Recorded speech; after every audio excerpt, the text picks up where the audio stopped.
বন্ধুরা, আমরা হয়তো এই গাছটা সবাই চিনি।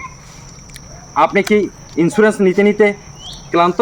ইন্স্যুরেন্স নিতে নিতে যদি ক্লান্ত হয়ে থাকেন, আপনি এই পাতাটা অবশ্যই চিনে থাকবেন। আর না চিনে থাকলেও আমি বলে দিই, এই পাতাটা হচ্ছে পেয়ারা পাতা। তা আপনি দেখতেই পাচ্ছেন, এই পেয়ারা পাতাটা আপনি যদি পর্যাপ্ত পরিমাণে পাতা নিয়ে যদি আপনি শুকিয়ে পাউডার করে আপনি যদি এই পেয়ারা পাতাটা ডেলি 2 চামচ করে খান, তাহলে আপনার যে ইন্স্যুরেন্স নেওয়ার যে বিষয়টা সেটা আর নিতে হবে না। আপনার ডায়াবেটিক্স অনেকাংশে কমে যাবে।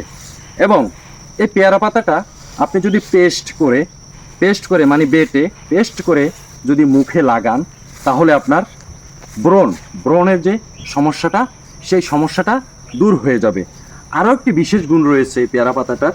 এই পেয়ারা পাতাটা যদি আপনি কয়েকটা 10-12টা পেয়ারা পাতা নিয়ে যদি আপনি এটা জাল দিয়ে কুসুমভাবে যদি কুলি করেন, মানে মুখের জন্য ব্যবহার করেন, আপনার মুখে কি খুব দুর্গন্ধ? তাহলে সেই দুর্গন্ধটা চলে যাবে। মাড়ি ফোলা যে ভাবটা থাকে সেই ভাবটা চলে যাবে। তো হয়তো বিষয়টা বুঝতে পারছেন। ভিডিওটা যদি আপনার উপকারে এসে থাকে, অবশ্যই শেয়ার করে দিয়ে অন্যকে দেখার সুযোগ করে দেবেন। ধন্যবাদ।